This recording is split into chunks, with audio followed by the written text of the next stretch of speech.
Há um tempo, você, como pediatra, falou uma frase que me marcou. Febre é bom. Febre é bom? Claro, febre é bom, sim. Sinal de que o sistema imunológico da criança está atuando, né? Porque a febre, ela vem como um mecanismo de defesa do corpo para combater a doença, né? Inclusive, se você pensar em bebês recém-nascidos, que eles não... por que uma infecção mais grave no bebê recém-nascido? Porque ele não tem tanta capacidade de produzir febre. Então, febre é bom, né? E aí, nós, mães, é o primeiro sinal de febre, a gente fica desesperada, medica, põe no banho, põe compressa de gelo, faz tudo. E a gente está boicotando o sistema imunológico, que está tentando reagir. Claro, eu entendo as mães, porque, lógico, você está com febre, você está com alguma coisa, né? Provavelmente uma doença, qualquer doença aí, uma virose, ou até pode ser uma hipertermia, né? Mas eu entendo isso, essa ansiedade, mas a febre, ela vem como uma coisa boa, uma coisa que vai combater aquela doença. Inclusive está lá no Tratado de Pediatria, que é o último livro que saiu, que é utilizado até para o título de especialista, que você não deve medicar imediatamente a febre, você só deve medicar em caso de febre muito alta. E eles consideram lá o ponto de corte 39, né, que o pessoal ficou horrorizado, porque 37,5 já estão querendo medicar, e nem é febre ainda. Mas é importante entender o mecanismo da febre, é importante entender que a febre, ela vem como uma coisa boa, né? Não como uma coisa, lógico que não é boa porque está doente, mas é boa como que o organismo está reagindo. Febre é só um dos muitos desafios que a gente como mãe tem, Com né? certeza. Que envolve, eu sempre falo que ser mãe são 3 sentimentos imediatos: medo, amor e culpa. E você fala muito bem sobre a relação materna com a culpa. Porque eu acho que a sociedade, ela coloca muito em cima da mulher, como se a mulher fosse responsável pela educação e o marido ajuda, né? Então isso traz um peso muito grande. Você vê desde a gestação, a mulher já fica com essa ansiedade. Será que eu vou dar conta? Eu vou ficar presa? Então eu acho que isso é uma coisa que a gente tem que mudar também, porque o filho, ele é da mãe e do pai, os dois trabalham fora. Então, assim, os dois trabalham. Então essa coisa de dividir tanto a educação quanto o cuidado, isso já traz um grande alívio. E eu converso sempre com as mães assim, que trabalhar faz parte da vida, né? Todo mundo tem que trabalhar. Se você não trabalha, alguém tem que estar trabalhando para você, porque alimentação, roupa, nada cai do céu. Então, a criança, a sua mãe trabalhar fora, isso não vai deixar, isso não quer dizer que não tenha amor, não tenha cuidado. E não é só o pai e a mãe que pode cuidar do filho, né? Mas é lógico, essa divisão de trabalho, e ter pessoas uma rede de apoio. Uma rede de apoio, e essa rede de apoio é muito importante, porque quando a criança é focada só na mãe e no pai, ela fica muito insegura, porque a criança, ela sabe que ela depende do outro para sobreviver.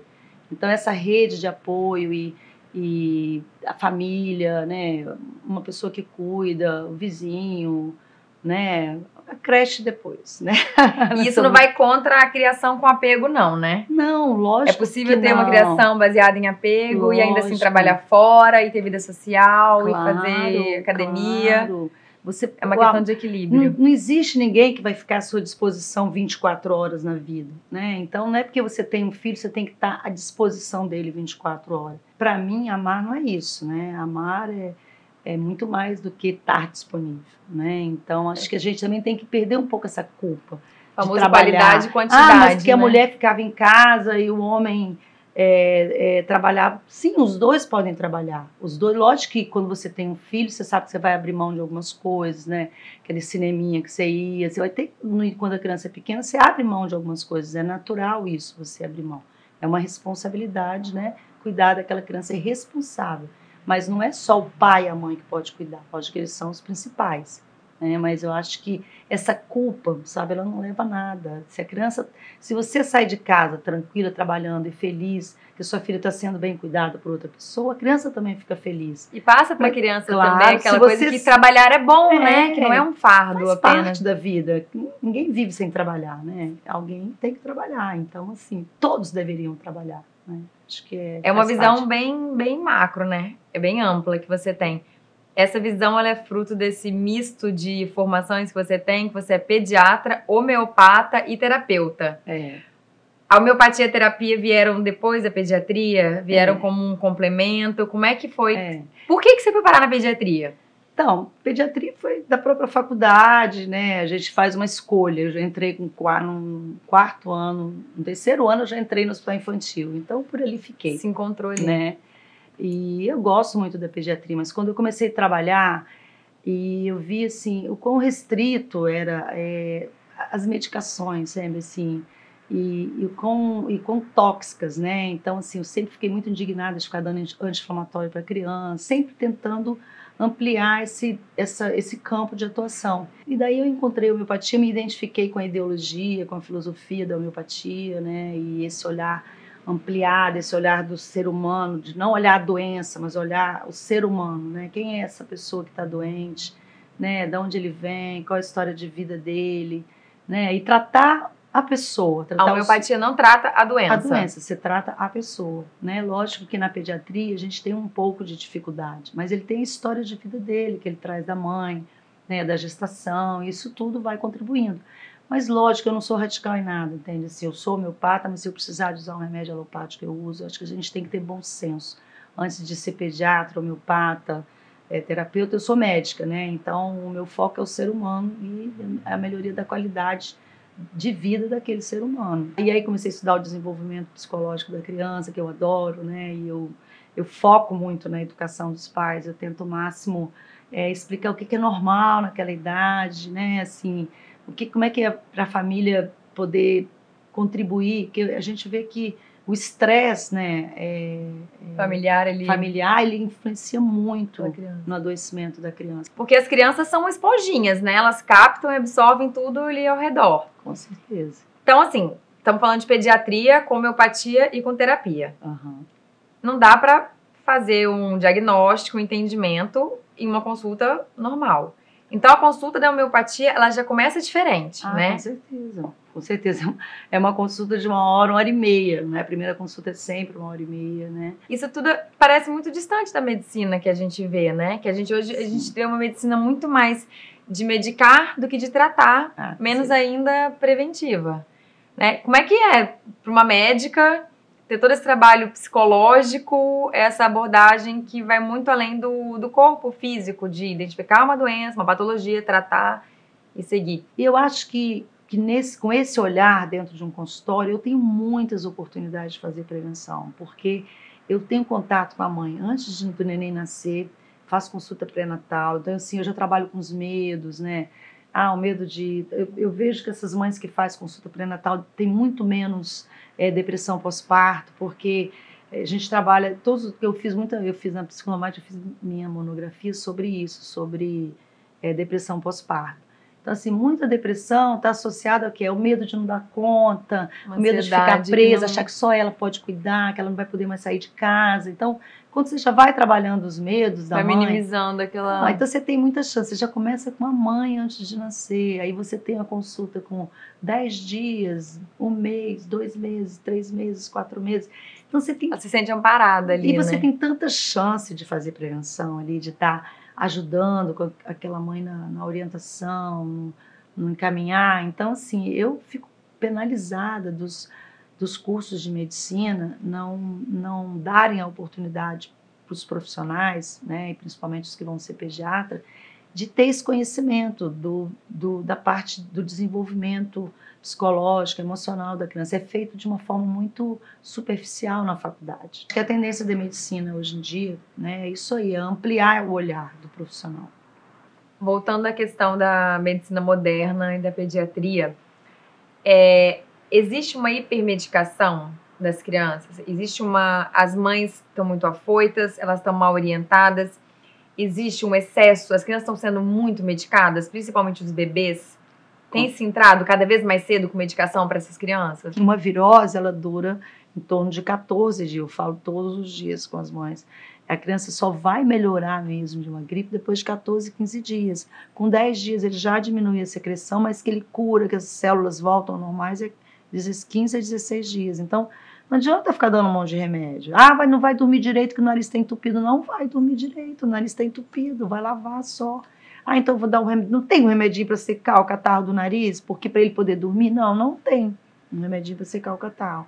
Ele vai dormir mal, entendeu? Não tem jeito. Vem sempre o remédio como uma coisa mágica, né? Que vem para aliviar a minha dor, né? Então, Quer dizer, tem uma ansiedade materna. Claro, né? e aí o dia que não tem o remédio, vem outra coisa. Então, a política do remédio. O remédio como uma coisa mágica que vem aliviar a sua dor. Só que tem dores que não tem como aliviar. E às vezes o corpo ele tem uma via de cura natural do corpo, que você tem que observar isso. Então, assim, a chave de você acompanhar uma doença, é o acompanhamento, entendeu? Assim, que pode complicar? Pode. A maioria das viroses evoluem para cura, né? A maioria não complica, mas você pode ter uma pneumonia, pode ter uma otite bacteriana, pode ter uma sinusite, mas a chave da coisa é acompanhar e não medicar. Aí eu vou dar antibiótico porque está com catarro, pode virar pneumonia. Não, você não tem que dar antibiótico porque pode virar pneumonia. Se virar pneumonia, você vai dar um antibiótico, de preferência num quadro inicial, para poder que dificilmente interna. Eu tenho 30 anos de consultório, tive muito poucas crianças que precisaram internar, entendeu? Porque é o acompanhamento, dá trabalho, WhatsApp, telefone, não sei o quê, entendeu? Com a disponibilidade do especialista, dá né? Trabalho, dá trabalho. Agora, eu vejo, quanto mais remédio toma, né, pior. Principalmente os remédios para dor, remédio para febre, todos os remédios têm efeito colateral. E eu vejo, assim, na prática, esse negócio de falando de febre novamente, que é uma coisa que me incomoda muito, está lá no Tratado de Pediatria, evite alternância de antitérmicos, né? Se você está escolhendo, está usando dipirona, você usa dipirona. Se você está usando ibuprofeno, usa ibuprofeno. Está usando, né, paracetamol. Porque o que acontece? Quando você alterna os medicamentos, você tem possibilidade de 2 efeitos colaterais, né? E é desnecessário, porque todos fazem efeito. Então, quando você está alternando, é porque você está dando remédio demais, sem necessidade. Dos últimos assuntos que a gente falou, tem 2 que são bem polêmicos e que gera bastante insegurança nas mães, que é a culpa, né? E que é a medicação. Uma das grandes culpas que a gente sente é em relação ao sono do bebê. E aí já vai para um outro extremo, que é o uso de medicação para as crianças dormirem. Isso é o pior dos mundos? Isso é um limite que a gente chegou de procurar medicação para um bebê que ainda não aprendeu a dormir, para dormir? É uma necessidade da vida moderna, porque essa mãe tem que acordar no dia seguinte? É uma má orientação?